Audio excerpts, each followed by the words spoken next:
allegiance to the flag of the United States of America and to the republic for which it stands, one nation, under God, indivisible, with liberty and justice for all.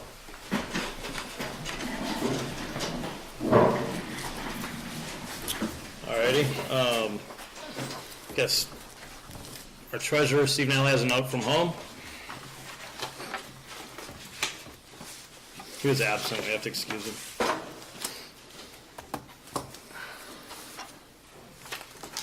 Tell us about Treasury Note number 447. That's correct, Mr. Chairman, thank you. You have before you note 447, the amount of $141,600. This is a refunding issue for a lesser amount.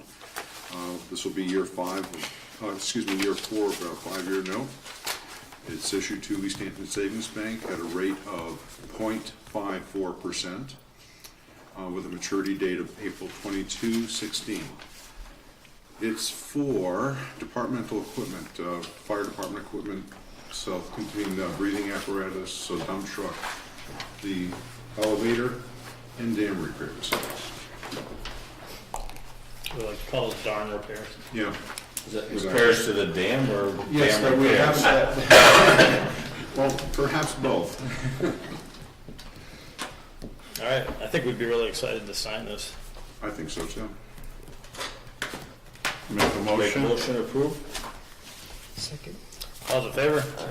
Can I just ask Steve a Yep. question? Did you get any, I know that's a good rate, did you get any other rates? Yes, I got a rate from United Bank of 0.55. So it's very, very tight. Did you get one from Florence? No. That's unfortunate. There's several papers on this because it's multi-purpose note, Mr. Chairman. Okay.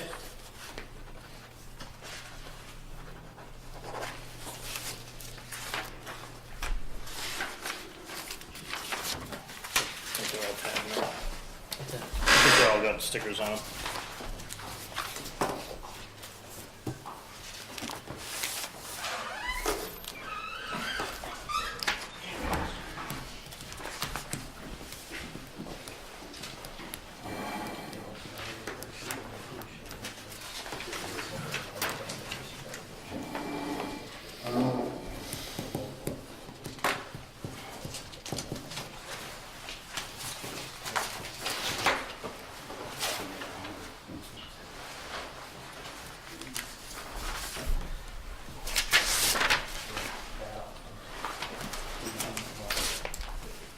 Thank you very much.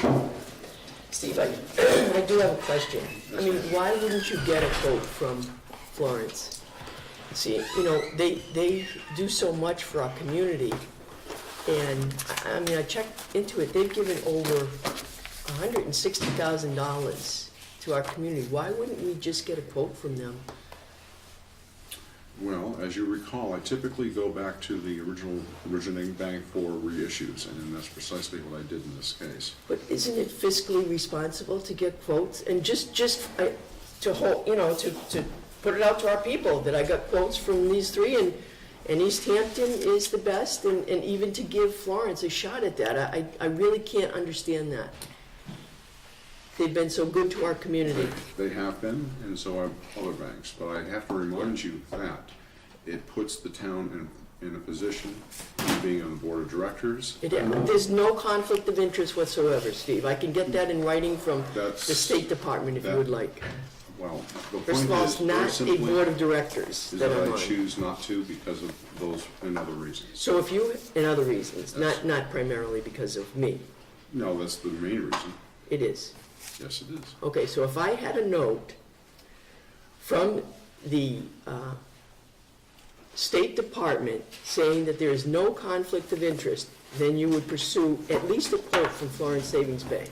With all due respect, Yeah. the fact that you're discussing it Yeah. puts you in a conflict of interest. I'm not in a conflict of interest, Steve. Please believe that. Pick up the phone and call them. Pick up the phone and call the state. No. Please do that. Please do that. And I think if you do that, you will find that I'm not in a conflict of interest.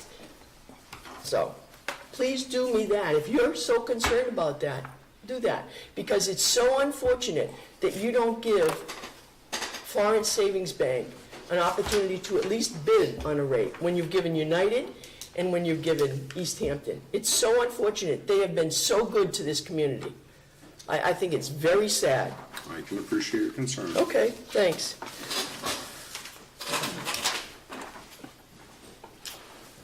Make a motion, we accept the departmental reports as written. Second. All in favor? Aye. Maintenance warrants, I make a motion, we sign and approve maintenance warrants for 59, 60, and 61. Second. All in favor? Aye. Aye. We have several Dufrane's Recreation Conservation Area permit requests. One is for Valley Human Services, the Carson Center, for Friday, May 15th, 11 a.m. to 1 p.m.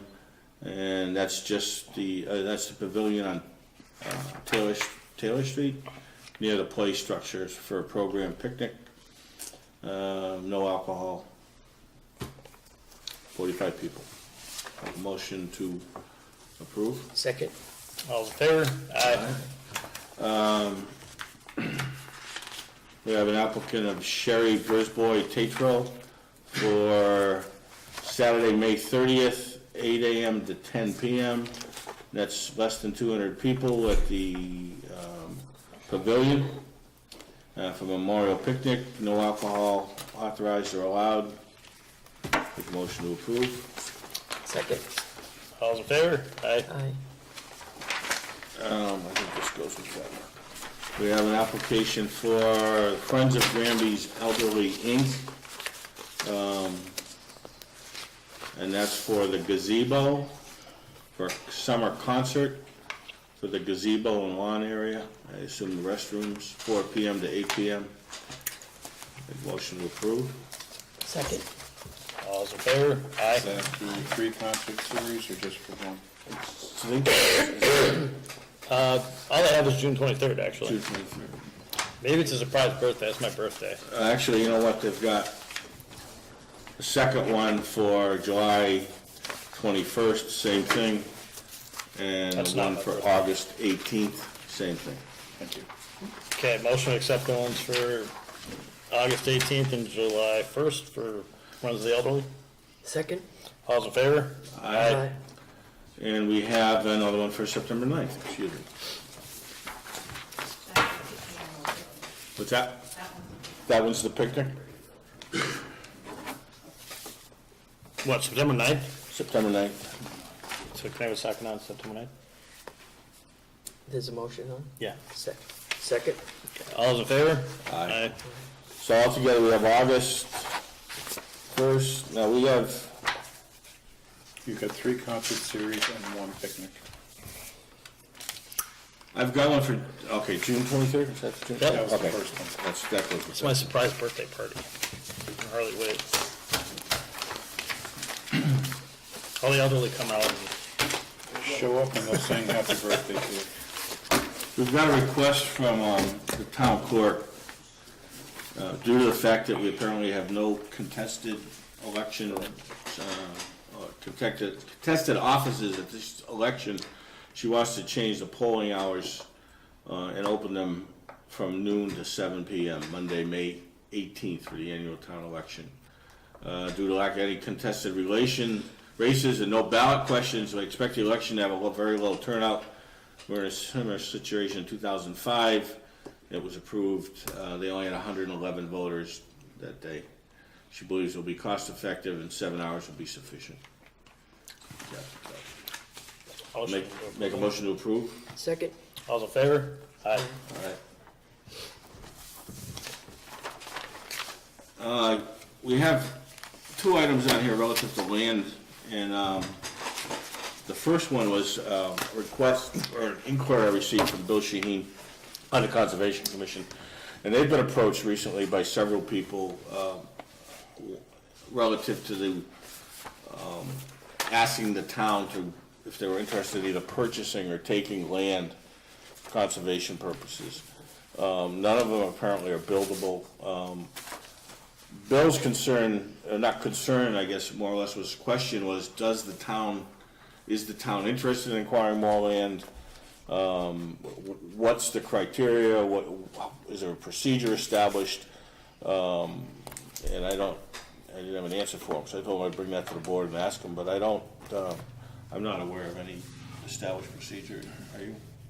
In the past, we had a committee that was comprised of 3 people for whenever someone came to the Board of Selectmen or the Conservation Commission, we would ask this committee to go review the land and see if it was something that the town should purchase, whether it would be to expand an existing conservation area or if it met other issues that the town was looking to alleviate. That committee has not been appointed, I want to say, for probably 3 or 4 years now, going on 3 or 4 years. I don't know if you want to go back to appointing that type of committee. I know it was comprised of Kevin Brooks, Joe Mayhew, and I forget who the third person was. I think it was recreation, I think it was conservation, planning, and Recreation. So I don't know if we want to reconstitute that group to, if we are getting more requests for purchasing or accepting land within the town of Granby, then maybe we ought to bring that group back together, contact the 3 committees. Now it would be Parks Oversight instead of Recreation, Planning, and Conservation, and see if they're interested in having a member participate, and then to have that committee review any and all requests brought forth to the town. It's fine with me. It's fine with me. Sounds logical. We've got, I think, Kestrel, I no contact us also about 3 parcels. They're supposed to be coming in, right, Kathy? Next. yeah, they do mature. Okay. And I know there's, Conservation was talking about a 15-acre parcel or 11-acre parcel or something on Easton Barton or something. Or Easton, no, this is the one that Conservation someone had contacted them about purchasing or donating some property, but they were concerned about losing tax revenue from all these parcels if they're donated to the town and we have no use for them. So, do we want to appoint that committee tonight, or? I would rather send a letter to each of them asking for a representative to be nominated from each of the committees. Therefore, and then we'll appoint them. Okay. Is that something we think we can accomplish by the next meeting? Pam, you I'll think? bring it up in our next meeting. Do you have a meeting between now and a couple weeks from now, or? This our meeting should be next week. I'll put it on our agenda for next week. Okay. Kathy? Yeah. Thank you. That's all we have. We're gonna approve the minutes. Before we do that, I have 3 letters that I want to address with the board. First one is from the police chief. When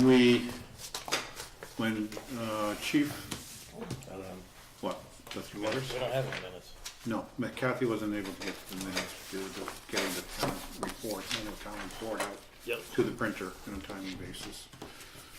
They will be available for your meeting next Monday if you want, when you discuss or talk to the budgets. First letter I have is from Chief Wishart. When we appointed, he requested Laurie Hebert and Elizabeth Dunnigan be appointed as dispatchers. He also wanted them to be appointed as matrons for the same period of time that the original appointments were made. I don't see a problem with that. However, as usual, the Board of Selectmen has to affirm any appointment.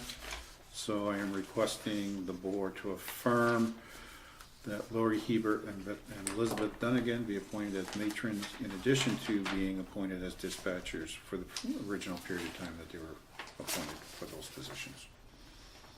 So refresh my memory, that was the standard procedure prior to, right? Yes. Yes. I'll make a motion. Second? Okay, all's in favor? Aye.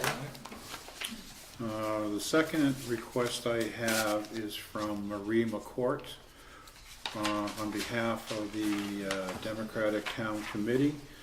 They are looking to be able to use the old library on a Saturday between May 2nd and June 28th to have their Democratic caucus.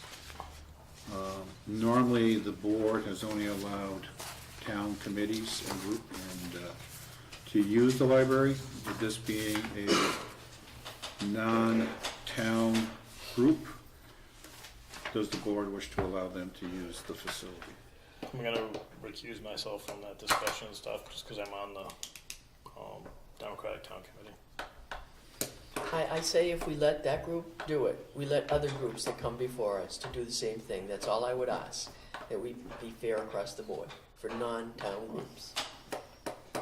So if we say yes, we let others do it. The policy is no.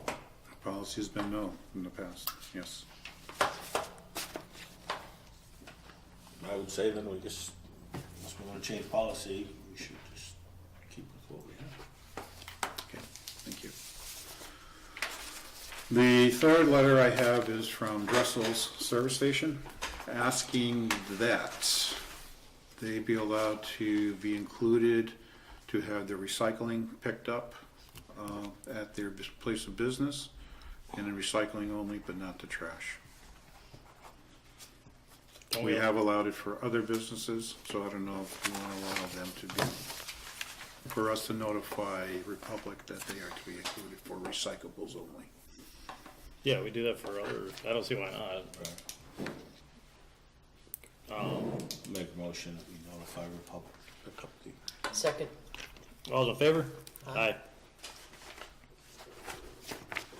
Okay, and then the final item, as I wasn't at the last meeting, oh, do you want to take care of that, or you want me to do it? Either way, we did these three cycles. Or those? Those are the matrons. Oh, okay. At the last meeting, there was a discussion regarding the, I guess, the Veterans Memorial Wall and its location at Aldrich Hall. I guess there was some question as to whether or not the board had ever voted to have the wall be located at that site. And going back and looking at prior meeting minutes, back on November 5th of 2012, during the agenda, it was addressed that the board voted to allow the War Memorial Committee to build at the old COA building on Route 202. And as part of that vote, it was specifically mentioned that it was to be located in the triangle area between North 202 and that front part there. So I believe there was some concern over whether a vote had been taken, but yet a vote had been taken. I just wanted to bring that to the board's attention. And also, I guess, there's a letter, there was a request from Kathy Kelly Reagan that in the past we have affirmed, both myself and the select board have affirmed appointments to the Board of Registrars, and we have a request from the town clerk to affirm the appointment of Patricia Venus of 243 Chicopee Street to the Board of Registrars for a term ending March 31st, 2018. Make a motion to affirm appointment. second, All those in favor? Aye. aye. And that's all I have at this point in time. Alrighty, Again, that's that one. so we're ready to, for sewer? You got 10 minutes if you want to discuss anything else. Thumb wrestling. You ready to start, Dennis? Unless you guys want to stay later. If you want to stay later, we can start later.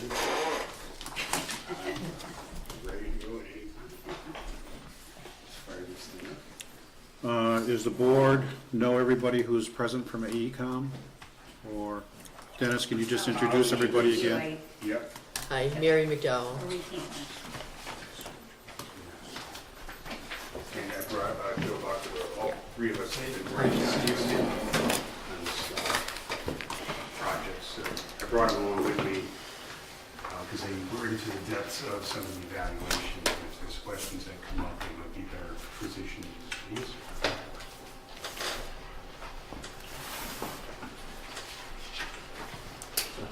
How do you do this? I was gonna make the opening statement.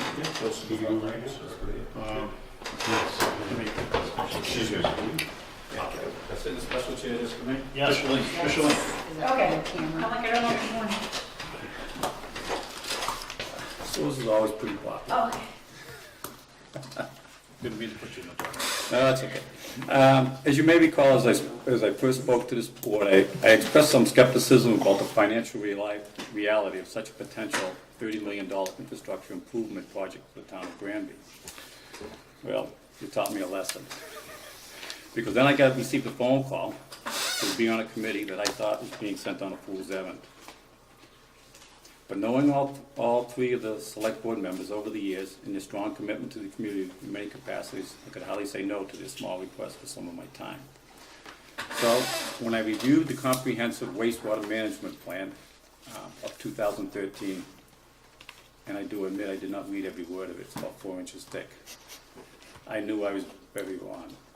When I met the other members of the committee, Dave DeRocha, Pam DeJardin, Micheline Turgeon, and Chris Martin, I quickly learned the board did a very good job putting together a diverse group of people with diverse expertise dedicated to what each feels is best for the town without self-serving reasons to support this sewer project. We find the town has a very limited investment in a modern sanitary sewer system. Areas of residential housing and commercial properties, the town center, Leo Drive, Smith Ave, New Ludlow Road, Forge Pond, Pinebrook Circle, Lanebrook Circle, Griswold Circle, Ridge Path, as well as municipal facilities, library, DPW, police, fire, schools, have been identified as areas of concern. These locations have clustered homes and town buildings, usually in small land areas. The close proximity of our neighbors to each other and wells near leach fields has caused and will cause sewer system failures and potential cross contamination of drinking water and leachate. And the public water supply wells within the town center area alone have 25 positive hits for coliform contamination. Not only did I find this very shocking, I find it more shocking that I did not find more extensive testing for coliforms and nutrients to be ongoing. It may be, I just do not know of the additional testing being done. I did find remedial actions were taken at specific locations using ultraviolet and hypochlorite systems being installed. It seems like it is everyone for themselves and treating the symptoms of the problem instead of removing the source of the problem. I moved to town in 1993 and found Granby to be an excellent town with great supportive people, and my children got a quality education. But had I read a report like this 22 years ago, I would have thought twice about relocating to Granby. If I may take some editorial license, with the contamination potential of our drinking water, if actions are not taken to correct the problems, well, I fear the next DEP report just may include us listed on the endangered species. That's a joke. The sanitary sewer system problem facing Granby is 40 plus years in the making and may 40 plus years to solve. But doing nothing, kicking the can down the road, a policy very popular in Washington, will not serve us well, as we have learned from the past. Most all sanitary sewer systems have been built from about the early 1850s to about 1980.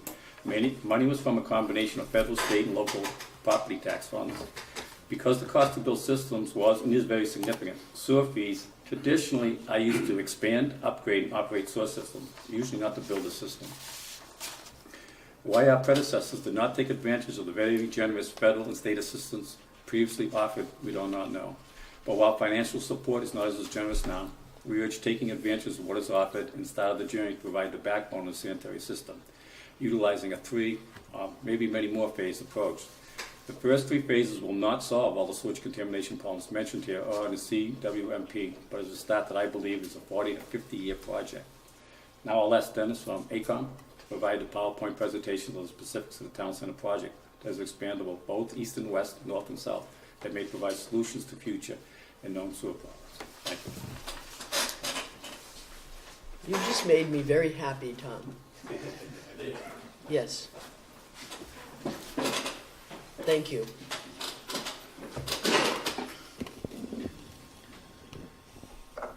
Thanks, Tom. So We've put together a PowerPoint presentation, and for the board, I have, I can follow it. This way might be a little bit easier. You can maybe write some notes in the margin if you so desire. Finance green chairs in the back. Yep.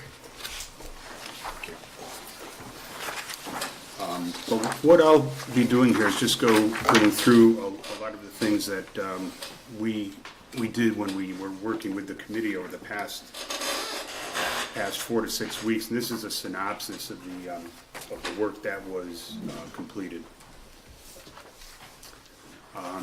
Just as an agenda, we'll just quickly go through things like, the background of the project, just to kind of warm everybody up, the importance of the project, the area, project funding sources,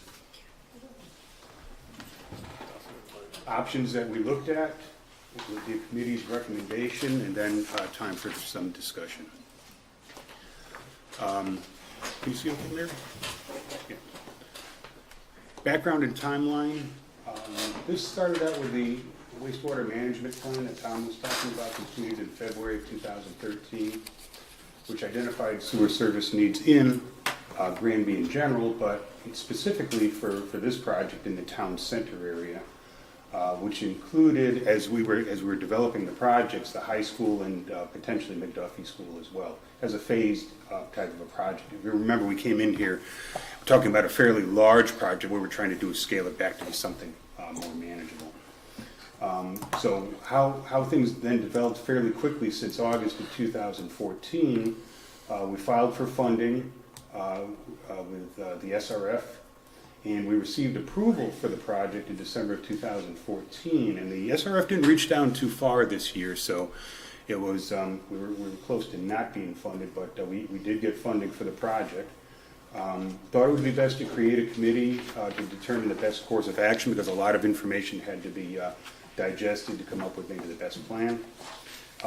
Discuss the project also with USDA, because for a small community like Granby, USDA is a funding arm that does have funds for projects such as this, and we'll talk about that in just a little bit.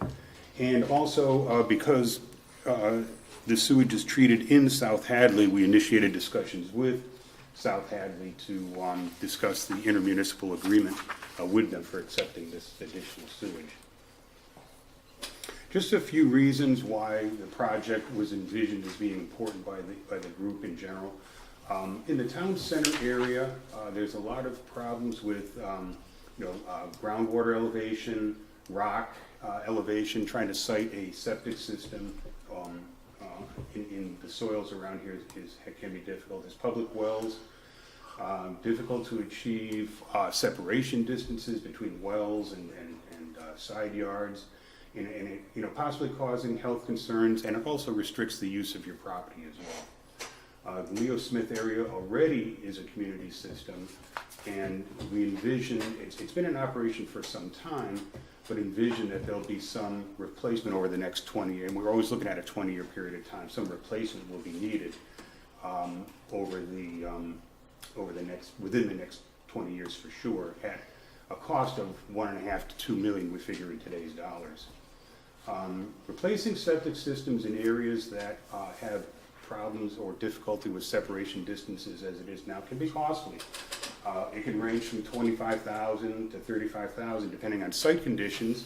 It does run the gamut of numbers, so to speak, but if you left with a mounted system because that's all you have, you're going to be talking that kind of money. And sewer service simplifies remodeling and increases property value as well in the area. When I say simplifies remodeling, it's if you want to put on a deck or add a bedroom to your house, it's a lot easier to do that when you have a sewer system. For the high school property, ultimately the high school property will need an on-site treatment system for the future. It's a larger system than would be for the Leo Smith area, and estimated in present value costs at about $3 to $3.5 million. So that's something you're going to have to pay somewhere down the road regardless. And in our evaluations, the on-site treatment plant is as expensive as a sewer project over the life of those assets, but it also is what I would consider a more permanent type of a solution, because after 20 years you're going to have to do something again. And it addresses growth opportunities in the project area, meaning a larger area just in general. The sewer system for this town center area and the Route 202 area has been sized to address future needs outside of this area. The project area as we describe it is the town center area, which is, as you might imagine, the town center area, which is, this isn't working too well, which is the area to the left and circled in yellow here. The second phase of the project was to address the high school problems, and that was just to pump back to this system here, and then ultimately McDuffie School is a potential phase 3 project as well. So that is how the project is looking.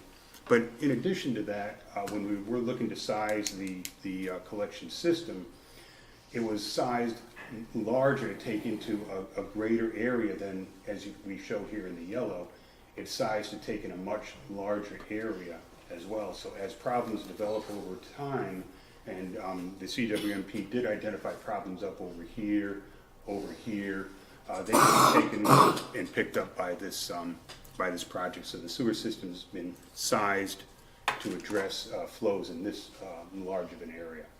So we are looking to the future of what to do after this project is complete, what needed to be done after. We don't want to preclude other people tying in at a later point. Just to discuss some of the funding sources, USDA, the Department of Agriculture and Rural Utilities, it's actually a very good program for smaller communities. Up to a 45% grant is available. We're assuming half of that at this point in time, just to be conservative in the types of numbers we're looking at here. There's a 3% loan on the remainder of the money. It's a 40-year loan term. That's how USDA looks at projects. It'll fund all phases of the project, which many do not. So it's a very nice program. And they like to do projects in the $3 to $4 million range on an annual basis. That's their sweet spot, so to speak. So when we look to USDA to fund some of this project, that's some of the things that we were looking at as to how best to utilize their program.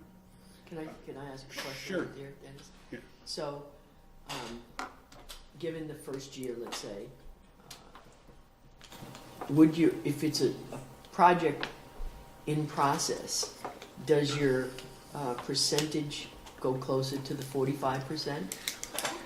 It's no, It's in it's really it's an evaluation of the hardship more than anything, than the closer that you are to actually executing the project.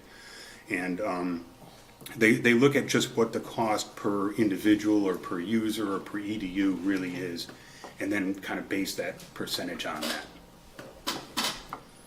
Now, the state revolving fund is, as I mentioned earlier, it was, we received funding for that. We received notification in December, and it's a 2% loan program. There's no grant, but it is a good program. It excludes only design, but it does provide interim financing, which is kind of nice on a large-scale project. You will be paying interest on that, but it's a nice pay-as-you-go type of a process. SRF is a very good process. Funding is approved at the state level. The money is there to move this project forward. It just needs local level funding by the end of June, and the money then gets encumbered at that point in time, and the project moves forward. So when we looked at how this would best work from a financial perspective, we ran numbers out, and it was determined that using USDA as much as possible was the better financial program. So we kind of worked our evaluation of all the scenarios with that in mind, and used SRF to get where we need it with the initial large project, because USDA will only go typically up to a $3-4 million project, whereas SRF really has no limits on it, so to speak. So that's how we looked at the project. Now, when the committee was meeting, we were putting together numbers for the group and all that, and we looked at a lot of different scenarios, which was an equitable type of scenario, and we've seen a lot of different funding scenarios with different towns, so we kind of looked at the types of programs that maybe make sense here. And the first one was the municipal share of all common costs. What we mean by that is that when we would look at the project as a whole, there's a lot of common costs that would be associated with people that need to replace their septic systems, but common is the fact that we want to plan for growth. So that part of the project was considered common, a common effort, so to speak, and we looked at it and said, yeah, that should be shared, you know, in this scenario, it would be shared by the users as well as shared by the town. So that's one of the options we looked at. We also looked at a municipal share of that related to expansion only. So if we looked at the project and said, what do these individuals need? Well, they only need 8-inch diameter sewers. So the difference in cost of between that and a larger scale project for growth and potential future connections, we looked at that as being the expansion piece, and there's a difference in the dollar values of that. So we looked at that as well, and I have a spreadsheet that I'll show later. And we also looked at the no town contribution, except that associated with the fact that you will be tied into the sewer system, so it's never a zero cost option. But we looked at one that was just, you know, everything is on the users, and all that cost would be paid accordingly. We looked at a 20 or 30 year payback. SRF does allow. We decided to use the 20-year plan. Looked at different USDA grant scenarios. I mean, we've used 25% in the past, sometimes 30, but we thought we would be conservative and use between 20 and 25% at this point. And we used a 40-year USDA loan, and 3% interest is their number right now, so that kind of went into the calculations as well. And different betterment interest rates. We used 5% as being a conservative number. It might be more closer to 4 to 4.5, but 5% gives you a little bit of a working amount. So we use 5% to be conservative as well. That's the basis of our evaluations as we went through, and we took a look at a lot of different scenarios, but once we sifted and filtered through it all, these are what looked to be the best. Now, with this spreadsheet here, it looks fairly complicated, but it's not. The first scenario is that associated with what's considered the common project, where we split the costs with some percentage with the town picking up the cost of some expansion capability in the common costs, and the residents or the in the area, and the businesses in the area too, picking up that difference. So we look at the grant portion as being about $800,000. 3.9 million would be on the tax base. Betterments are $18,000 per residential house, or we call it an EDU, an equivalent dwelling unit, which is basically a residence. Okay, but when we look at businesses, some businesses might be a 1.5 or a 2 or something like that, depending. So the annual payment at 5%, which is that number we talked about earlier, was $1,452 per EDU. We also looked at what would be the tax increase on an average $207,000 property in town. It was $79, and it would be an annual tax rate of 2.08%. So that's the plan where, you know, the users pick up their part there, but there is, as I said, a common benefit, a common goal for the future that we looked at to say, you know, this is not an uncommon thing for towns to pick up a piece of that cost. Scenario B is a lot of it is the same as scenario A. The big difference is that we're only looking at the cost difference between a say an 8-inch pipe in the ground versus an 18-inch in the ground. So we're looking at the difference in cost between the two.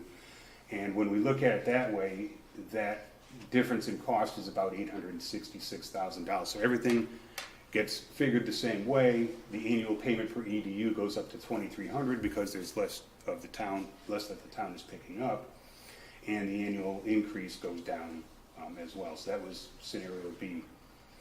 C was the original no nothing on the tax base type cost, but reality is that there are town buildings, West Street School, there's other town buildings in the sewer service area that have equivalent dwelling units associated with them. So therefore, there is a cost regardless, there's some cost somewhere for them to tie in. So C really isn't a scenario that works. D is one that, where we looked at it and said, okay, how many EDUs are there for the town within that sewer service area? And we then calculated that the municipal portion of that would have to then go on the tax base, because there isn't any other way to do it, would be $1.1 million. So that would be that minimum share, regardless if the sewer system goes in, the town buildings connect, there's a cost associated with doing that. We looked at also a little bit of a hybrid scenario E, where we essentially added this number with that number to say, okay, in addition to your EDU connection, there's also the expansion part that maybe we want to look at and say that would go on the tax base as well. When you say expansion, you're talking about the pipe, We're talking the about size of the pipe. the size of the pipe, The exactly. 18-inch pipe. 18-inch versus, say, 8-inch, right? It's that cost differential between the two that you could look at and say, okay, that's what, that's the difference between just what we need to sewer service the area versus expansion and the capability to expand the system further out. So that was scenario E with that one. You can see the numbers at the bottom, what the effect is on the tax rate and what the effect is per EDU. And from the perspective, an EDU is a typical residence, simple as that. That's what an EDU is. And just go over the 28,048 again, Which one again, Mary? the betterment principal per EDU. E, column E. Well, yeah, but take it to the left, and it's the betterment principal per EDU. Explain that a little further for me, right there. That's the cost to, that's the betterment cost. That's the cost that an individual homeowner will pay to have the privilege of the sewer running in front of his house. Okay. That's what that cost is. This is the annual cost at 5% over Yeah. 20 years. That's just the total dollars. If someone had that kind of money and said, hey, I just want to pay it off, or if a house gets sold, sometimes it's paid off and things like that. That's the dollar value.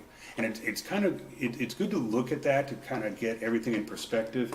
But column A includes Yes. the expansion. Yes, Yeah. yes. The bottom figure there says increase in annual tax at Yep. 18.31%. What's that $3,700 figure? Increase on annual tax. 3790. Do you Under remember, scenario. Marie, do you remember that 18.31%, I think? That's the 18.31% on a $207,000 property. Okay. So the delta is. That's if it goes up less $79 $1,000, that's what the result would be on a $207,000. Yes, Okay. yes, yeah. That's the final, that's not the increase, that's the bottom line, that's what the tax bill would be. 3790 is what the tax bill was. It would include everything, Yeah. plus the. At the current $18.31 per thousand tax rate, a $207,000 home will pay $3,790 in tax. Yeah, I wasn't sure what, when it had a percentage there and everything, I wasn't sure what that meant, so. 2% more than they're paying now. Yeah. So would people be paying about $2,000 a year between betterment and EDUs? And Potentially, yes. Residents. Yeah. so if I hook up the sewer, then I would, is that comparable to other municipalities? 18,000 is a reasonable number nowadays. I mean, I think a lower number is always better. Sure. But it's not uncommon to be, and something less than $20,000 is not uncommon nowadays. That's a one-time fee. That's a one-time, right? And you pay it over 20 years at that rate. And if you take a look at it, I think we looked at it, kind of like a rule of thumb was 2% of your, of the average or median income, and 2%, that's just about 2%. So it kind of fits into what would be a realistic number to be able Is there any benefit to paying the betterment in a lump sum? You don't pay Interest. 5% interest. Yeah. Of course, you gotta have. 5%. But I mean, Yeah. there's no incentive, I mean, there's an incentive of saving the 5%, but I mean, there's no more. Nothing more than that. Yeah. No, there's nothing more. You may not be able to answer this, but would traditionally or historically, if you put in a project like this, are the properties assessed, their assessment go up, their value go up? Actually, we don't typically get involved in that because it's kind of like after the fact and it's a completely different. Different project. I just didn't know if you knew historically what happened. No, a lot of, what happens a lot of times is we get in here, we run these numbers out, Yeah. and then ultimately, once it gets to the actual calculation of the betterment, each town does it differently. Some do it by ETUs, some do it by frontage. There's all kinds of different ways to do it. So we tend to step back a little bit there and say, whatever you're used to doing is what we do. But around here, EDUs is the way to do it. So if you it's had- fairly straightforward that way. But I don't know about the assessment piece. If I owned, whatever frontage with vacant land, going by EDU, would I have to pay anything, or? It would depend on a number of factors, but if there was an empty lot that could be built upon, there would be an EDU associated with that, yes. So if you had a parcel with 1,500 feet of frontage, potentially 10 house lots, would you pay for 10 EDUs, or would you be paying for one EDU? You would be paying for 10? Okay, so you're paying by the frontage. Yeah, right, what we would figure, and there's some, pluses or minuses when you do that. We're just trying to get close on the number of EDUs. But yes, that would typically be the case. And if you remember when we did New Ludlow Road, we did the same thing there too. Okay. We didn't look at the depth of the proproperties, Just but the we looked at frontage. the frontages and things like that. So do you take into account unbuildable property with wetlands and? Okay. Yeah. Full disclosure on that price, also, that leaves a stub at the property line, does not hook you up. Right. You still have to pay hookup fees. But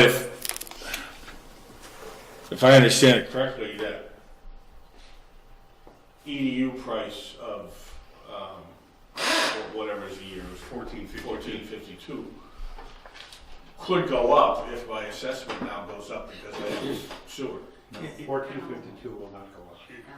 Even if, because it's not, The 79 it's not on the assessment. the But my 79 taxes Could possibly. could go up more than the 2.08%. to 2.8% because my house might be valued more because I have a potential to hook into a sewer, right? Well, the problem with trying to run into that scenario is the assessed value is always the total market sale of like property in the area. So based upon whatever houses are going for, of having sewer versus not having sewer, that's what would end up being going in when the assessors call in their expert to look at revaluating the property. So he would be looking at sales of houses, a one-bedroom house with whatever you have, a garage, swimming pool, so on and so forth. But they also would look at having sewer available. They would look at those home sales to come up with what the average value of those homes have been to reassess your house at that. Okay, well, I think that's important that we make sure people understand that their taxes could potentially go up more than just what we're telling them if the value of their property would Yes. increase because Yes. of the sewer. Yes. Okay. Just as long as people understand that, so that if this goes through 10 years from now, they're gonna come back and say, oh, my taxes went up, twice as much as you said they did. Okay. Yes, sir. Any more questions on that? So after sifting through a lot of different alternatives here and looking through the numbers with the committee, the recommended plan was option A. Dennis, before you go into option A, can you explain the column for the high school? Oh, I'm sorry. Yeah, I know. Let me I gotta back it up. Yeah, I forgot about that, sorry.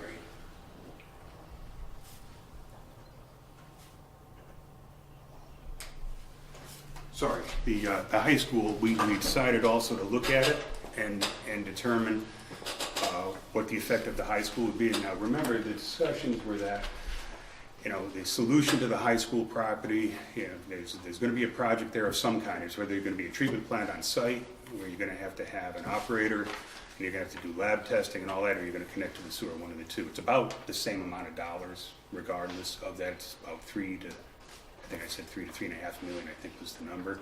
So there's a project there regardless to take care of the issues that'll ultimately be at the high school. But what we did do though is just to put the numbers out at this project here. There's no SRF funding for the high school project, but there is USDA funding. And if you remember, there was like a $3-4 million range that they were in. That's about the size of this project. So, and we always said USDA is always the better option at this point as we ran through the numbers.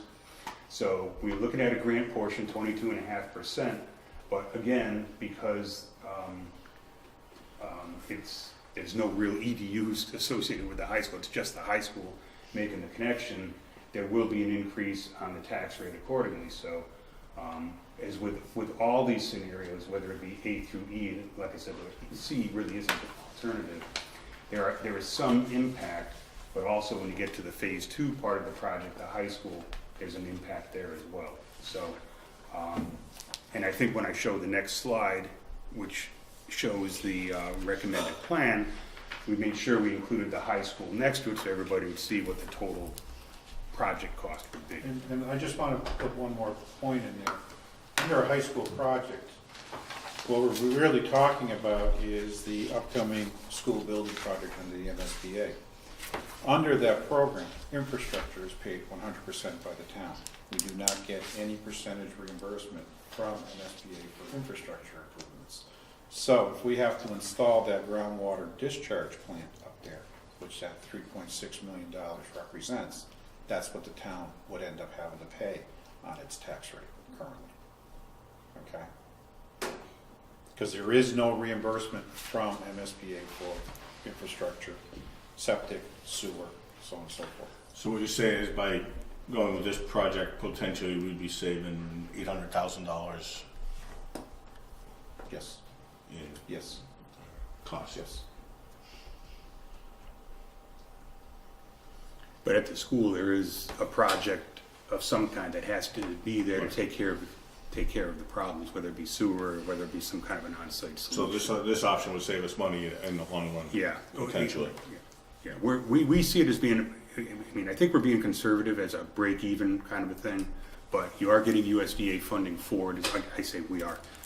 You would apply for USDA funding for it, but we've had meetings with USDA to discuss this project as well, and you know, in the context of what would they do, what project would they consider, and all that. And they were actually very, very good to talk to. Steve, just a question for you on borrowing. Is there money available at a lower rate than the... Not precisely at the lower rate, but I do have a couple of comments. Mr. Martin, Mr. LeBaron, and myself met with our financial advisor about a week or so ago to get a feel for what the open bond market might be, for example, on this project. And making some certain assumptions, because we didn't have the benefit of the analysis that Dennis has provided in terms of possible betterment fees. So we took the worst case scenario regarding the $8 million project and using the open bond market as the funding source, not counting the availability of SRF or United States Department of Agriculture. If I remember correctly, the preliminary results that came back from Maureen Picella at Eastern Bank, basically assuming a 4.5% open bond market, funding it for the maximum time without going through special hoops is 30 years, so we counted a 2-year construction period, so the bond issue would be for 28 years. Makes it a viable project. Not counting any betterment fees or other assessments to beneficiaries of the project, puts the increase, the tax increase, at just over $200 for a $207,000 house. which is still makes it viable if you think that that was the worst possible case. But the most important point that I think should be considered here is the high school. Using the $3.6 million as a cost to tie the high school in is a bargain. And the reason I say that is, as Dennis mentioned, that the groundwater discharge permit, if it were to be put in, would be in that neck of the woods anyways. But the true cost is not the installation, it's the long-term operational cost. Certainly, and I can tell you from experience based on condominium that you know that I'm associated with, which currently we spend about $50,000 a year for annual operating costs. Scaling that up to what the system might be for the high school could easily hit $100,000 a year for operational costs. So the true value is to put the sewer in, because the operational cost over time is infinitely more expensive. Thank you.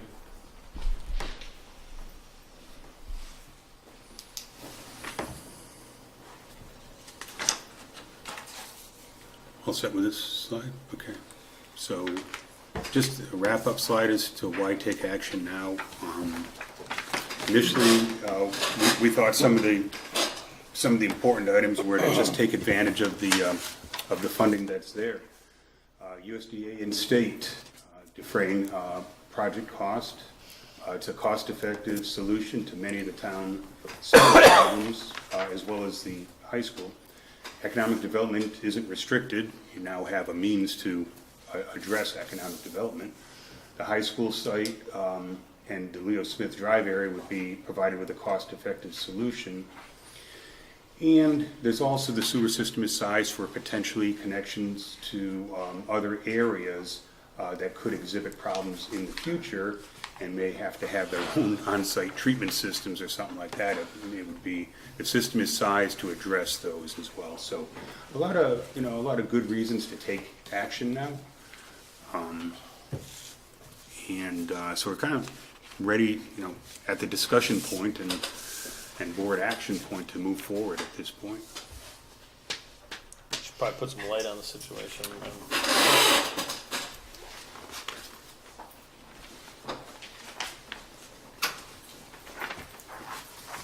So I take it we have the Board of Health as a group, are they behind this? Or additionally? I'm sorry, I'm listening, I was just, go ahead. Yeah, I mean, do we have the support, or is there support from the Board of Health for this kind of option? Well, they did have a discussion prior to me being on the committee of the Board of Health. They did discuss the issues that the town did have. There are some concerns that they had, but it had to do with farmers not actually taking care of fields anymore, where there is some water table changes, due to things aren't not taken care of like they used to. Do you have the list or the meeting when you attended? Yeah, when we did the CWMP, we did meet with the Board of Health. I know I met with them, I certainly met with them in August. I thought one more time after that, but I do know I met with them in August of maybe 2011, 2012, I'm not really sure. And because I wanted to get their knowledge, find out what they knew about the system in Granby as well. And one of the areas that they mentioned, in addition to the New Ludlow Road area, was the town center area. Right, but if you remember correctly, Yes. at our New Ludlow project, Right. we were there with the vote, right at the last minute, and then a Board of Health member stood up, made some comments, and it lost by a slim margin. I think when we go into a project such as this, planning board, Board of Health, select board, we have to be a united front. And I'm just trying to get, so you haven't really had intense discussions about this, right?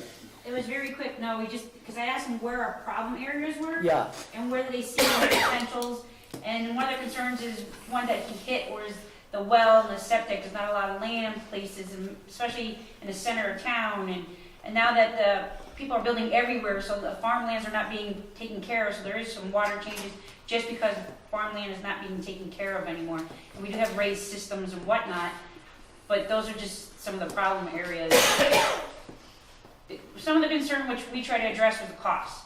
that's one of the things the board addressed, so I brought it to our committee here, and we tried to hit as best we could, so it would be fair on everybody. Because like every committee wants to be, cautious for homeowners and whatnot for cost. That was one of the issues he brought up at the last one.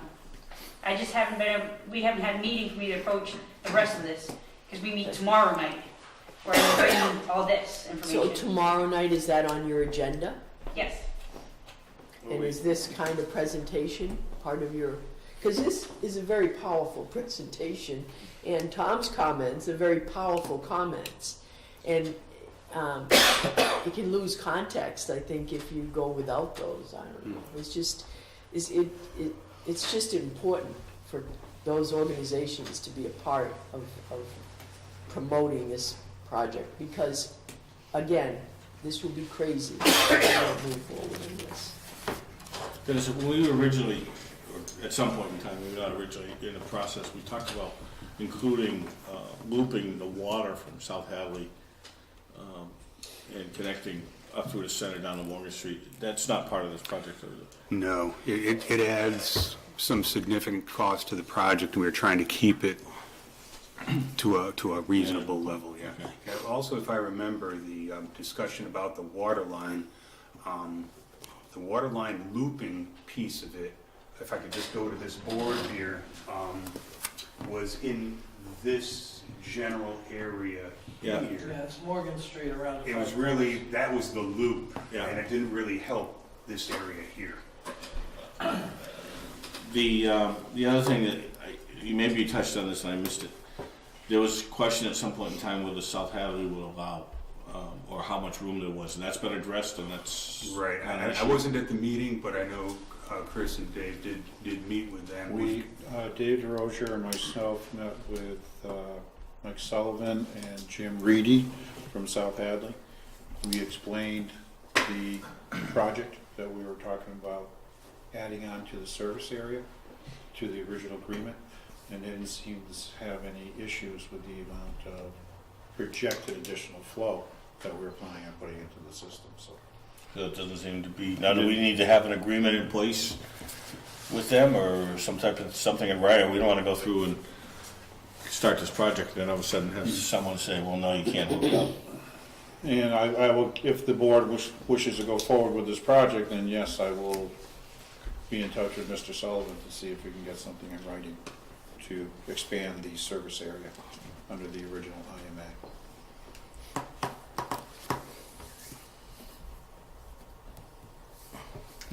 I want to thank our committee for Yeah. really, in a very Incredible. short period of time, doing an Incredible excellent work. job of Thank you. presenting this to us.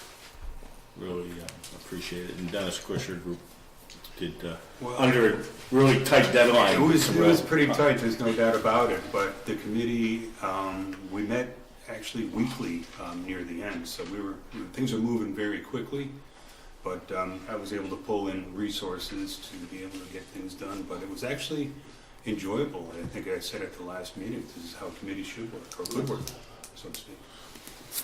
Maybe deadlines are a good thing then. Maybe. That all depends.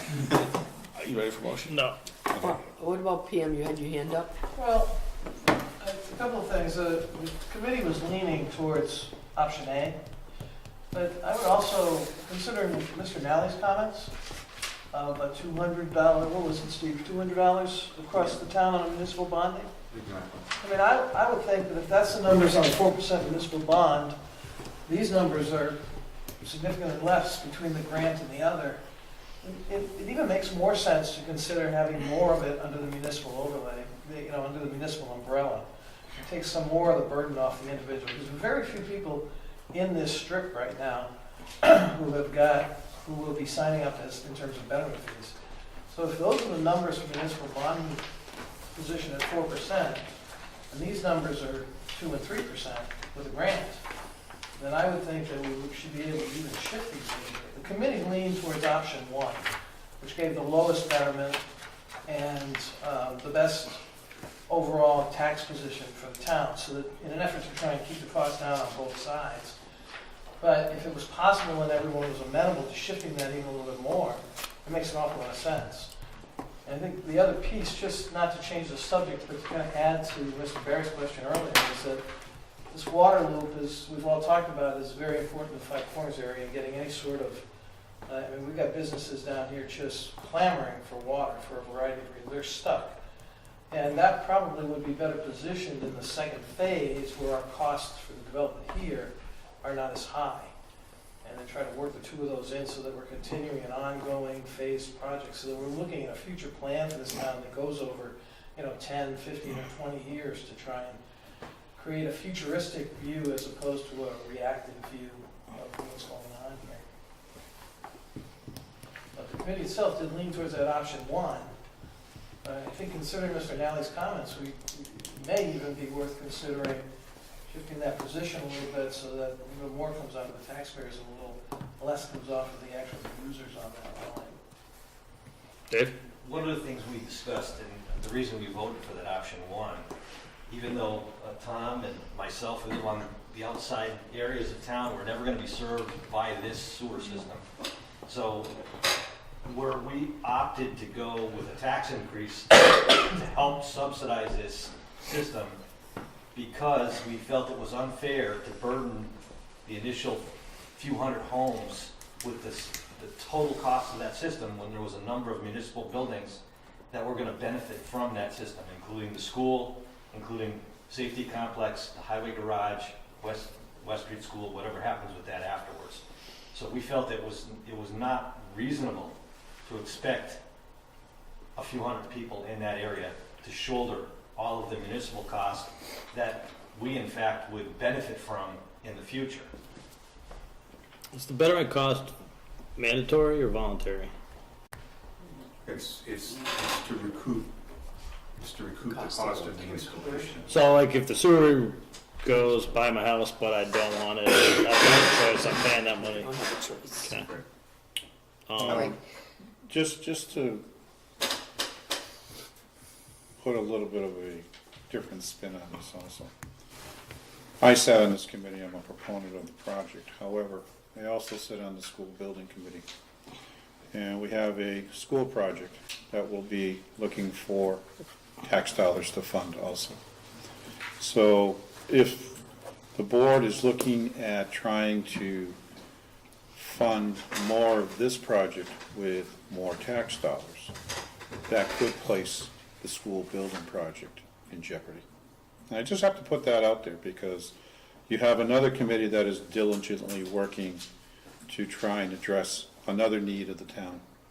And we have to look at all facets of the town and not just certain issues. And I just want to put that out there, that's all. John LeBarry, you have any thoughts? Well, we're going to see a little more detail on some things. I think what you're facing is not just a financial question, but a philosophical question. How many miles of pipe are being laid? Yeah. Not more than one into the other. Phase This is the one. first phase. Phase one, 3 miles, 4 miles? It's in your spreadsheet. Hold on. Phase one.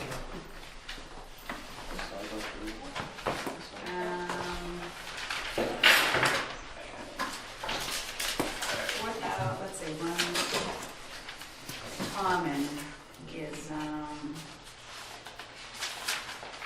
2, about 3 miles total, but some of that is in the, Leo Smith neighborhood. Yeah, some of it's in there, but it's about, yeah. That doesn't come close to the high school. No, high school would be about another 3 So miles. all these figures about high school and savings of high school are silly. No, no, they're not, John. Well, until you put in more, until you put in phases 2 and 3. Well, no, because if you don't do the first phase effectively, you can't tie the high school in. But the new school project doesn't rely on that ground. What the school building committee has been told is that if you want to put West Street School over on the grounds where East Meadow and High School are, that the DEP may require a wastewater treatment plant. I haven't heard, maybe someone else has heard, that if the West Street School replacement is put over on the West Street School lot, whether there's any concern about the septic system for the East Middle School. So we're not talking about putting in $3.5 million extra dollars. We're talking about building a school in a different location. That's one question. The second question is that I think that, I've lost you, John. Yeah, so did I. all right, if the new school goes in with the current school, then I haven't heard anything that says that the DEP is going to require a wastewater treatment plant to be put in at the high school. Basically, we have 6 or 7 alternatives, theoretically anyway, for where we're going to put what we would do with the new school construction. Yeah. 3 alternatives would be at the West Street School site. 3 alternatives would be at the East Meadow High School site. What John, I think, is saying is that if we were to build at the West Street site, we wouldn't have a need for a sewage treatment plant at the high school site. That is correct. That is correct. Because right now we have plenty. The only issue right now we have with the septic there is we don't know what the capacity is. And At the west or at the? at the high school, East Meadow, at West Street, we know the capacity failed. Yeah, So, but you don't know the condition of. but the it may turn out for us, if like the sewer was going to West Street, it may turn out to be better to build the, this whatever school building we do on the West Street site instead of at the high school site, is what John said. I think he's asking. Yeah, and if, from a theoretical point of view, if there are town properties along Phase 1 area, then the town probably should contribute its share of the costs associated with building to be able to connect up to town properties. And that seems like a reasonable kind of assumption to make. If the town cost goes beyond that, then I think you're treading on very squishy ground. Dave mentioned that he himself doesn't live in an area where you ever expect to be able to hook into the sewer. And starting with is that you don't just hook into this existing sewer. If you live 3 miles from this existing sewer line, you've got to put in 3 miles of pipe. So there's a cost for any other area of town that wants to hook into this existing sewer that's pretty similar to what the cost of building this initial Phase 1 is in the first place. The costs pretty soon rapidly escalate to where it's silly to even talk about it. So you've got to be prepared to show exactly what the figures are that show how many town properties and how many town buildings are along this route, and what the split is between that amount of property and the property that is in private hands, and what those percentages are and how that works together. And I imagine you have that someplace, but it's not in these figures. Those are some of the things I think that would be thought about and asked about at any kind of town meeting. Steve? I agree somewhat with Mr. LeBear's comments. However, I think the big picture here is, even if you were to discount the fact of the $3.6 million for the high school possible connection, if you were to ignore that entirely, the project still makes sense.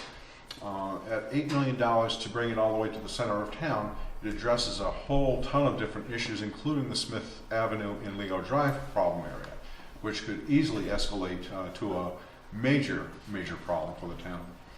So, in my view, discounting the high school addition or the possibility of a $3.5 million system going in there and adding an additional 3 miles of pipe, it becomes a moot point, because if you don't put it in the first phase, you don't even have the option later.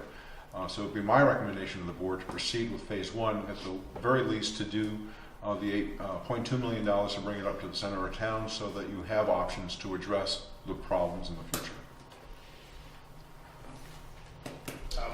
Yeah, and my biggest concern was a little different, is both someone who does this for a living and someone who lives in the area that never gets sewage.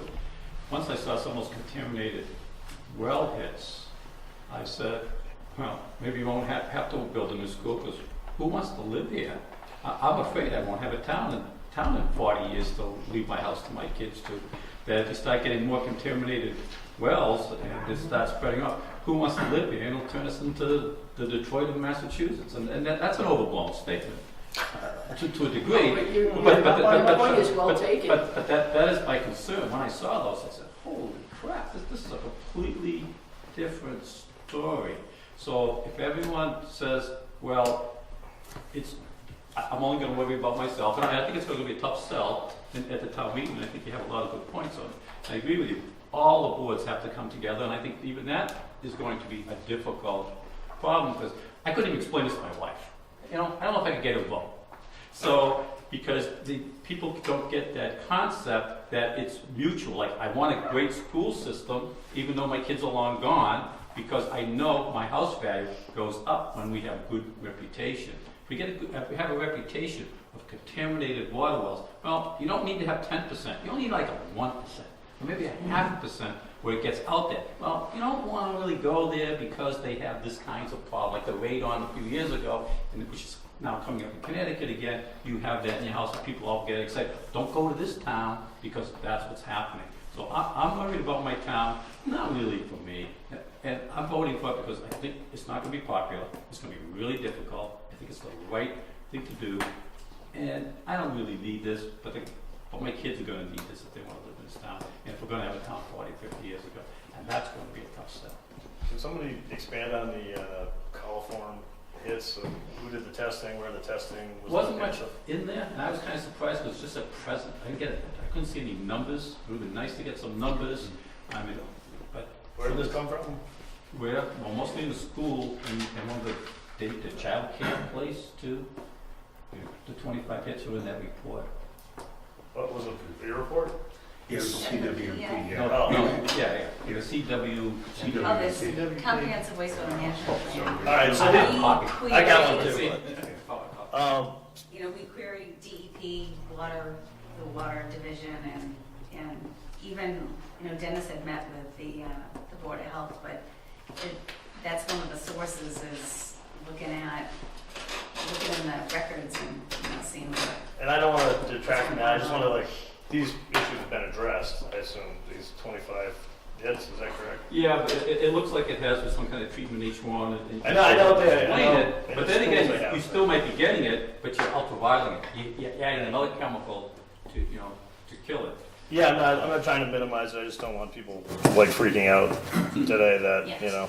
No, it's addressed, but I'd like to see a citywide one where you have like if this was a public water supply, you'd have a number of sites all over the city. You'd be taking them every single month. You'd be taking so many samples, and you can go into private homes to do these kinds of things with their permission, of course, and you would get it. And the other thing I'd worry about is nutrients. Folks, you're talking about that. I didn't see any data on nutrients. I mean, who wants to have blue baby in Granby because we've got nitrogen in our drinking water? Nobody's checking. So once I saw that, I saw this problem from a little different point of view than just getting the sewage moving away from that home. That's why I called you up, John. If that's your concern, why are we even talking about a sewer system? Why aren't we talking about a water system for the whole town? I don't think Sewers don't make any sense. It's water that makes sense. I think no, it would be that the water would be cost prohibitive for the entire town, and like Dave said, I mean, he's not ever going to get sewer there, but he's still going to have his well there. And when the aquifers, you don't know exactly what the aquifer looks like underneath, but waste can travel a lot of distances, and I think so. I don't think that you couldn't wire the whole town for water. Yeah. Well, we've certainly had discussions of trying to get water into certain areas of town. And again, it becomes a matter of creating a plan. This is not something that's going to occur overnight. Rather, piece by piece by piece, so that we're looking into the future. Because right now, unfortunately, we're dealing with, for lack of a better phrase, kind of the indecisiveness of the fathers. The years and years and years and years of not deciding to do these things. The changes in the cost, the school projects over the years that have been voted down, and now we're up against all of these things at the same time. So trying to coordinate it, making it comfortable for the community from a tax perspective, and also putting ourselves in a position where we're not dealing with what Tom's fear is, which quite frankly is my fear as well. I came back to this community thinking I could retire here, and if we keep going in the way we're going, our property values are going to go down and our tax rate's going to go shooting up. And we're not going to have reasons for people to want to come here. And that's frightening. And if we don't start making decisions now as leaders in this community, as difficult as they are, and working as a community rather than an agenda-oriented group of separate agendas, but all pulling together on these hard issues, and I think we're going to have bigger problems than we need to. Water is very important. We've had meetings on the planning board with the business owners on this strip. They are all clamoring for water all the way up to the other end of town. We know there are some challenges, but getting that first loop in is important. It helps people to expand. It helps people to use vacant buildings. It helps people to do a lot of things that are just standing still right now. So one step Standalone at water a is $1 million time. a mile. They can use that as a planning tool. 60 miles, 60 miles. One thing to answer John's Yeah. questions there, simply putting in the water isn't going to solve the problem. Having hits and coliform is an indication of a failed septic system. So just because you put water in doesn't mean that the septic system isn't failed or the DEP is not going to come in and make you Right. redo the septic system. Right. What the engineers did in this section of town is try to solve a problem in a specific area. It's not sewers for the entire town. It's just a specific area where they've recognized and determined that it had problems due to soil conditions and historic problems in that area. That's one of 3 areas of concern, I believe, or 4 areas of concern that they've outlined in the CWMP. It's one of the higher ones. New Ludlow Road was way up there, but the center of town is also a very high priority area. They recognized that and flagged it in their CWMP if you read through it. So It's got to be very clear and demonstrable what you're asking town citizens to pay for who do not live in that area then. Well, there are quite a few buildings, town buildings, along that service area. You're talking the highway garage, the old library, the public safety building. This building. This building's already sewered, but West Street School, and the potential for the new school also going in there. Also the potential to pick up the new library should there ever be a problem there. I mean, that's on a sewer system as well. So there's quite a few municipal buildings that could benefit from this. And I think what Dennis was trying to point out earlier, that when we establish those costs, there's no way to bill the town for those betterments. So there's no equitable way to assess the town to pick up its share other than to have it kick in some money in taxes. Because we can't say, okay, the town has 4 properties, you're going to pay 4 betterments. That's not allowed under state law, as far as Right, I believe. technically, yeah. So the town can't assess itself its share other than through taxes. Well, what I'm saying is that quite a few is not a good answer. We need something much more specific in terms of something that's quantifiable as to what the town is paying for and what it's going to get. I think it's also, though, it's important that we look ahead a little bit and see, okay, this is maybe not solving all our problems, but as it's been said a few times, if we don't do this, then we don't have an alternative at the high school. Forge Pond is a huge problem area with, because there's no place to put any septic tanks, so we don't have that solution down there, at that end of town. So I think, we have to look at it as, okay, it's only solving a small area, but it's allowing us to solve maybe bigger problems later on down the line. If we pass up on this opportunity, this funding might not be here 10 years or 10 years, 15 or 20 years from now. I agree, those are all good theoretical reasons, but I think if you want to actually sell this in town, someone is going to have to come up with a demonstration as to what it is people are paying for who are not going to get any direct benefit from this. I mean, they're voters. Why would a voter vote for something that no one has bothered to explain to him or her what benefit they're getting for spending their money on this? That's got to be done. Okay, Chris? Mark, you asked about the timeline from now. Under SRF, we have to have our funding in place by June 30th. We had, as a committee, we had discussed this timeline. Basically, what we would be looking at is to get the Board of Selectmen to approve putting it on a special town meeting warrant to be held on May 11th, along with the first half of the annual town meeting. Based upon whichever scenario the board wanted to go forward with, there would be a potential for a debt exclusion vote that would have to happen, because with the large increase in the tax rate, we wouldn't have enough in new growth and a 2.5% increase to cover that, so we would have to go to the electorate asking for a debt exclusion vote. In speaking with the town clerk, the earliest possible day we would be able to do that would be on June 16th. However, we would be looking at doing a special election on Monday, June 22nd. If that passes, we would have all our funding in place as far as the committee was concerned, this project was concerned, by the June 30th deadline, as required by DEP and SRF. Okay. What's the June 16th and June 22nd, Chris? Okay, if town meeting approves the article on May 11th, Yeah. I have to give 35 days notice to the town clerk about an election. Yeah. 35 days from May 12th is the 16th of June. Okay. That would be the day after our second half of the annual town meeting. And normally, we've held a lot of our elections on a Monday. The 22nd is basically the Monday following the 16th. So the 22nd would be the debt exclusion vote, is what Well, you're saying? To be brought forth before the electorate, yes, At the polls. at the And polls. when does the article have to be ready, Chris? We have a 2-week posting period. So I would be proposing, seeing how the board is already planning on meeting to discuss budget with department heads next Monday, to revise that agenda to include a special town meeting article, town meeting warrant, to be signed by the board on the 13th, because the next time you meet isn't until the 27th, and we wouldn't have that 14-day posting period to be able to get it on for a June 11th meeting, or May 11th.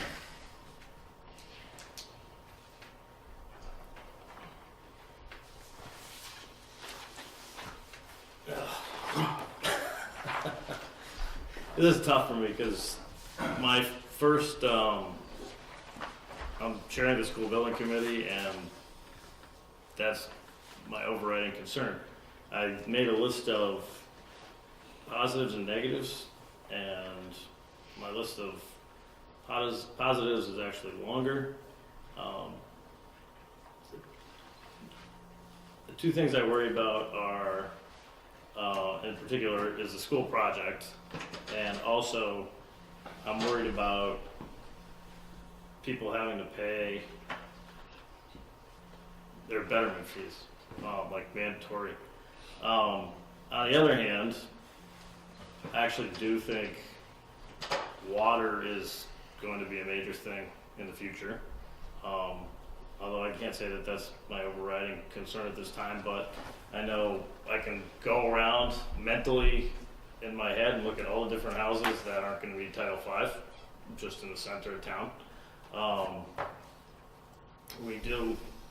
There's a chance we may escape having to do anything with the septic system at the East Meadow site. We don't know yet. There's also a chance that we'll have to do something, and the wastewater treatment plant would be very expensive.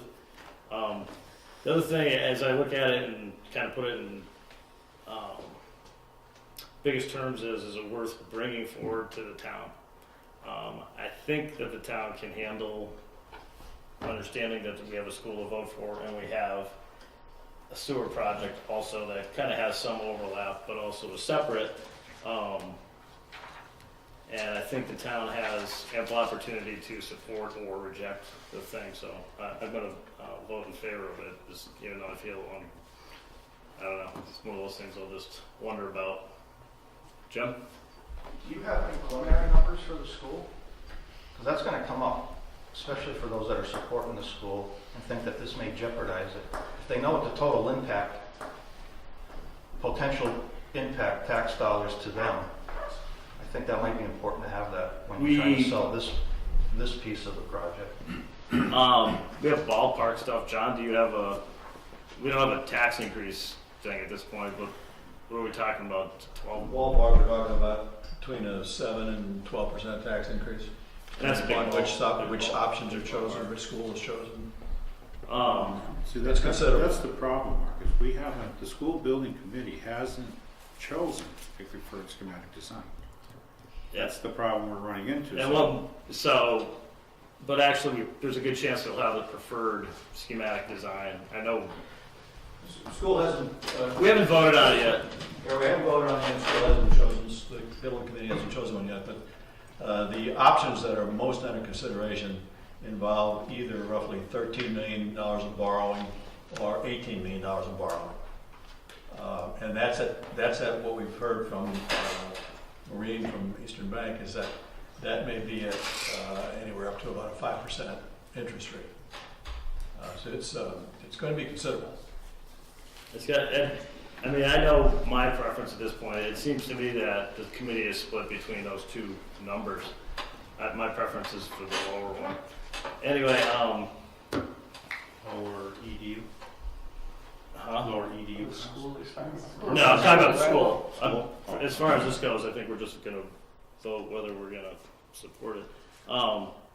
So, I don't know. Anyway, I have a serious amount of trepidation just because I'm thinking about a bunch of different things. I wish that we had a cost ready. We were delayed by the DEP, basically telling us whether or not we thought we'd narrowed it down to a site, but then the DEP, there was a possibility that we could actually use the septic. And if we could use the septic, that would have saved us money. And if we couldn't use the septic, we might have thought of moving it back to the West Street site. So, but I expect that we'll probably have a preferred design by the time town meeting comes around. I think we'll have a lot of our ducks in a row by then. But anyways, for tonight, I'm going to support this. So. But I think it's, the problem with this is I think we have to really feel that this is the direction we should be going in and convinced of that. I'm not hearing that, right? You're not, right?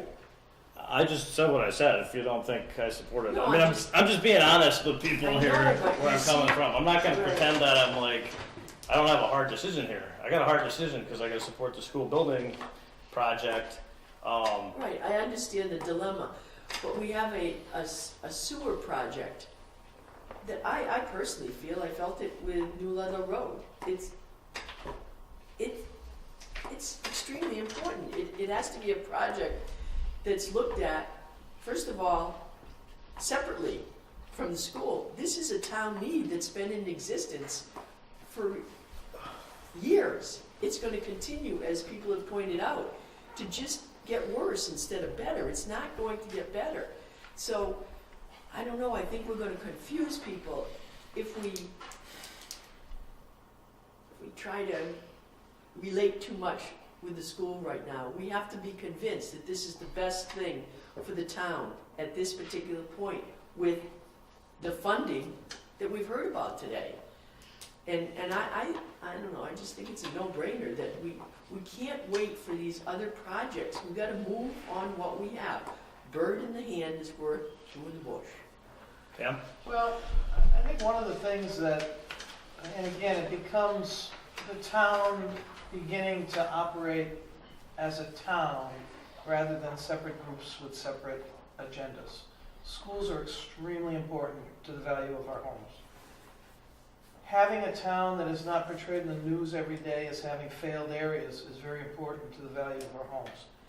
And acting on these decisions becomes more and more important because there's been so much indecisiveness and so much trepidation and so much delay over years and years and years and years. I mean, had the sewers gone in when the sewers were first discussed, this town would be in an entirely different situation. Which we should say 50 years ago? 40 years ago? Even longer. Wow. I think it was actually As far as I can tell, before my dad came to town, which was in 1963, so. Well, I know when we did the zoning project, that had been discussed for about 35, 40 years. Yeah. So if it takes us 35, 40 more years to make a decision, there isn't going to be a town here. We're Well, going to have so many failed properties well, that it isn't even going to be funny. And this is a real challenge. The Board of Health, the Michelin, please correct me if I'm wrong, but when Michelin brought this conversation to us, you know, are the water tables changing? The argument is, well, no, farmers aren't taking care of their land and beavers are building dams. But we can't address the beavers because of the environmental issues, and the farmers are not going to take any better care of their land now than they are because they're not really farming those lands anymore. So the town is stagnating in this place of not moving forward. It's really, you know, it's either, there's no standing still in this world. You're either moving forward or you're moving backwards. And unfortunately, when all these decisions come up, we seem to have this horrific trepidation of moving forward. We are unfortunately in a position in this community where we are going to, as citizens, have to bind together and dig into our pockets and pay a little because we haven't been willing to pay. We're going to have to pay a little more because we haven't been willing to pay a little over the course of the last 50 or 60 or 70 years because we can't seem to make a decision when it comes to asking the taxpayers to do something. And, you know, all I see tonight is really you three making a decision to bring it to the public. yes, exactly. Yeah, and, you know, it's a public decision. The town's going to make this decision. But we also, I think, have to begin to really bind together as a group. We're not acting as a community. We're acting about, I'm for this agenda, I'm for that agenda. That's going to cost you 15% in your taxes. We're still in one of the lowest bonding environments we have had historically. And if we don't take advantage of this, interest rates are going nowhere but up. Now's the time. We're running to the end of that period. And is it going to cost us a little? Yes, but I think we hard decisions. These are not simple All anymore. right, let's have a decision, make a motion. Thank you. I'll make a motion, but I want to say something first. I agree with what Pam's saying. We have to invest in our town, and that's what it is. It's an investment. We have to invest in this infrastructure. We have to invest in the schools. We built a beautiful library. That's an investment.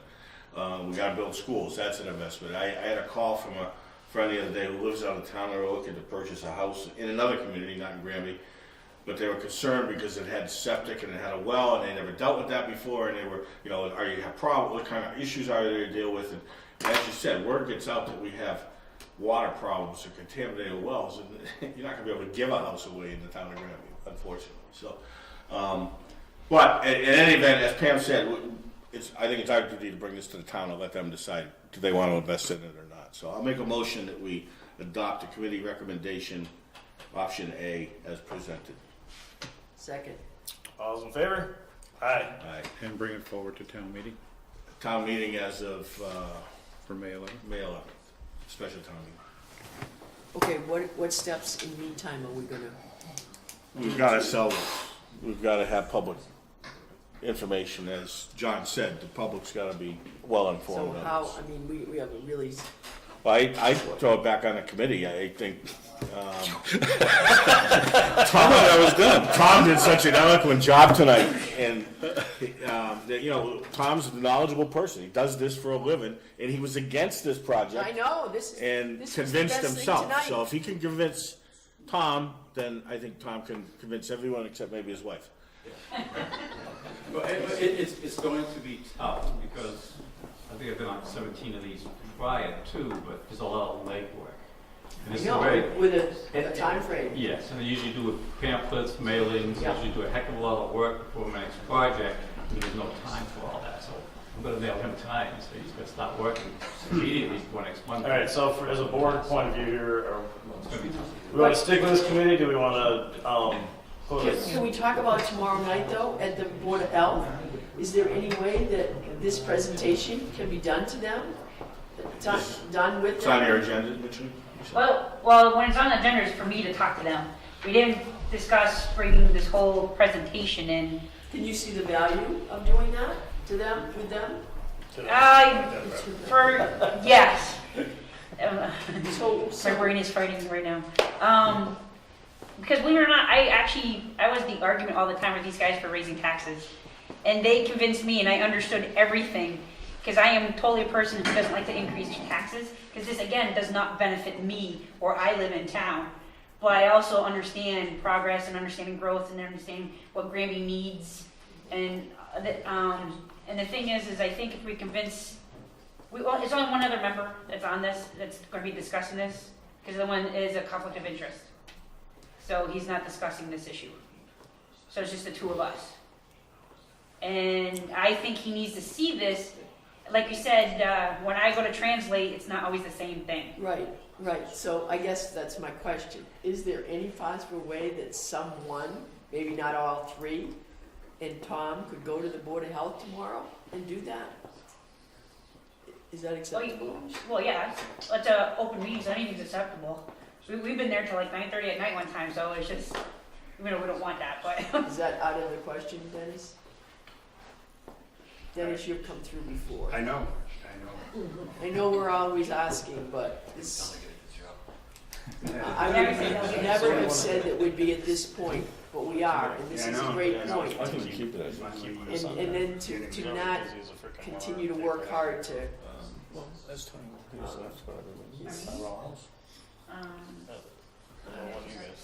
I don't. But we can start earlier, like 6:30, if you want to do a presentation earlier. I get school. I've got a busy. Because our actual meeting starts at 7, all our appointments are at 7, but the two people who are the ones who are discussing this were there at 6:30 all the time. So we can throw us in early and just start early and present it that way if you want, so that way it doesn't cut into the rest of our appointments. When does your meeting start? It actually starts, well, we start by doing all our stuff, and then our appointment starts at 7. We start discussing, our office issues at 6:30, and then the actual appointments start at 7. Is that your scheduled meeting time that's posted, is 6:30? Yes. Yes.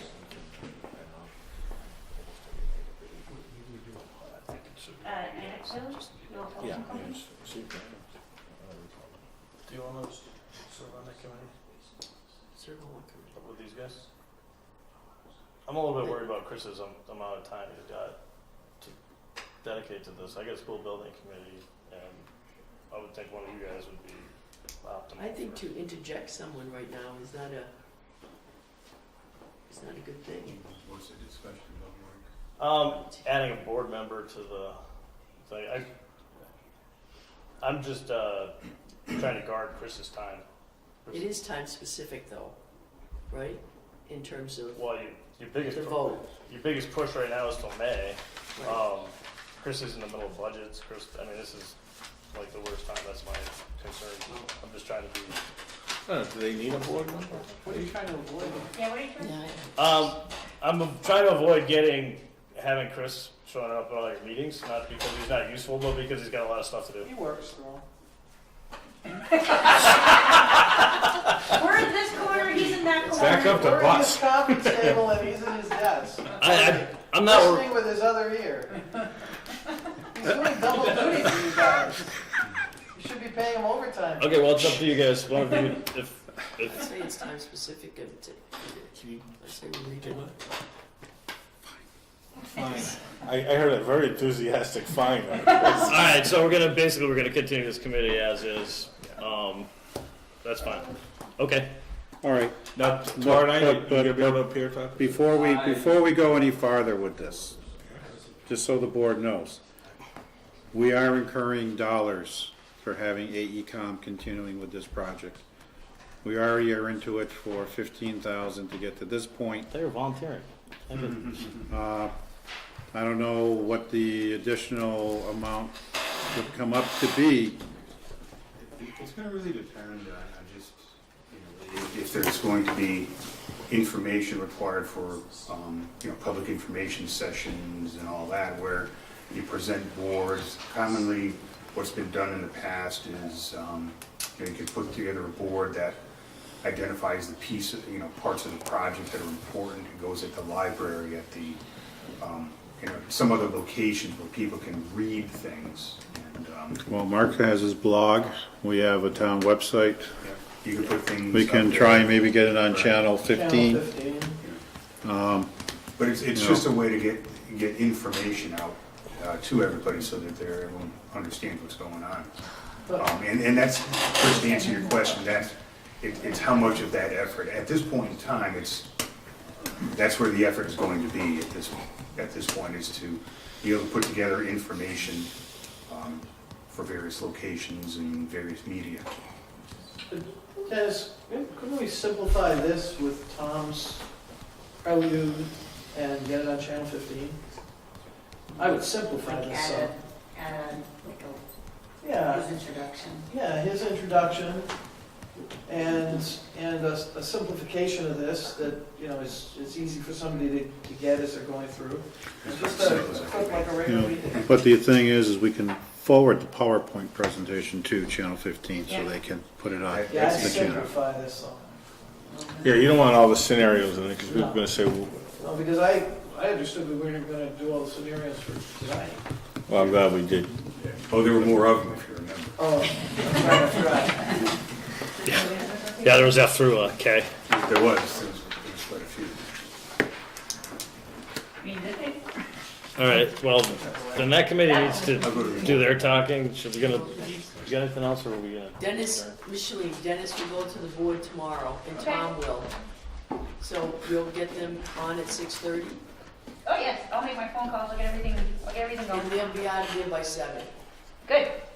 I have a city council meeting, but I'm gonna see if I can get somebody else to do it. It just would be so important for them to hear the information that we heard tonight, I think. Tom, can you email me your opening statements? When you get a chance? After he edits them. Yeah. Okay. Thanks.